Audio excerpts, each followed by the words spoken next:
हाँ, जिसमें प्रवेश करता है वो आखिरी अंतिम जन्म में तो पत्थर बुद्धि बन ही जाता है, और जास्ती से जास्ती संग के रंग में आता है तो नीचे गिरेगा कि ऊपर उठेगा।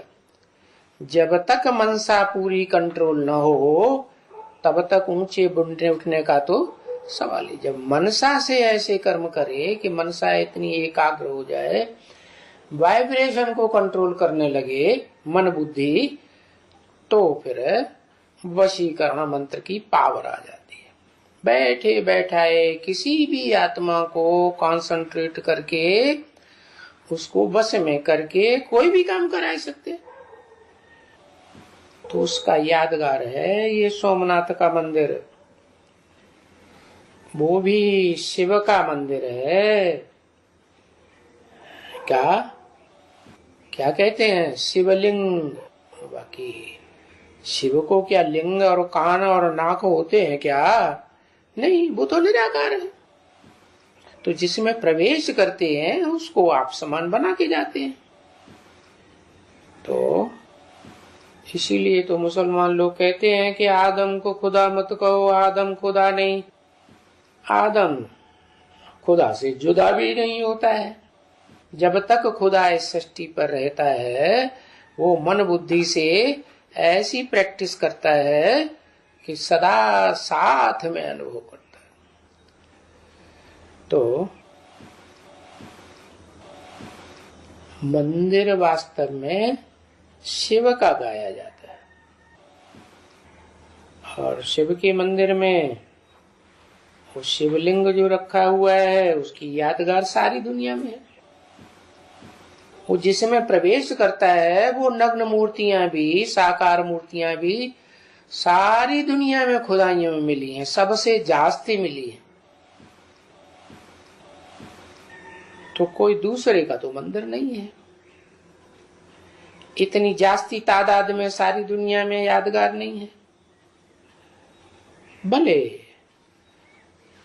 अभी भारतवासियों में कोई बुद्धि नहीं रही है, पत्थर बुद्धि हो गए, अपने धर्म को भी भूल गए, और धर्म वाले अपने धर्म को पक्का मानते हैं, अपने धर्म पिता को भी भूल गए। जब बाप को ही भूल गए तो धर्म का ही पता नहीं है। हिंदू हिंदू कहते रहते हैं।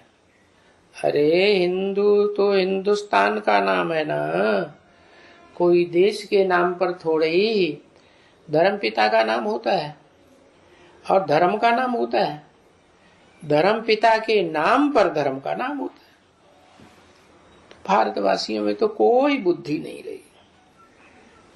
जिन विदेशियों में, विधर्मियों में बुद्धि है थोड़ी बहुत, वो अपने धर्म पिता को भी जानते हैं, धर्म को भी जानते हैं, अपने एक धर्म ग्रंथ को भी मानते हैं। तो कम से कम मन बुद्धि से कंसंट्रेटेड तो हैं, एकाग्र तो हैं। भारतवासियों का तो देखो क्या हाल हो गया, कितने पत्थर बुद्धि बन गए।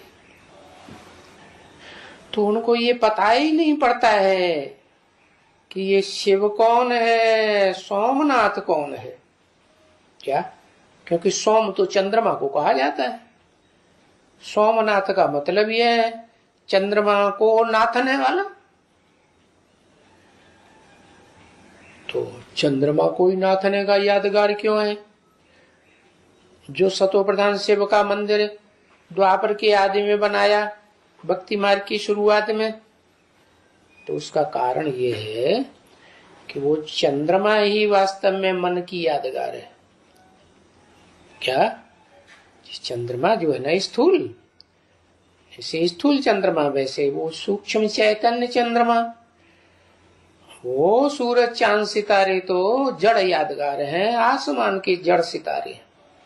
लेकिन जो धरती के चैतन्य सितारे हैं, वो धरती के चैतन्य सितारों में इस धरती के सबसे नजदीक कौन है? चंद्रमा। तो वो चंद्रमा ब्रह्मा की यादगार है। क्या?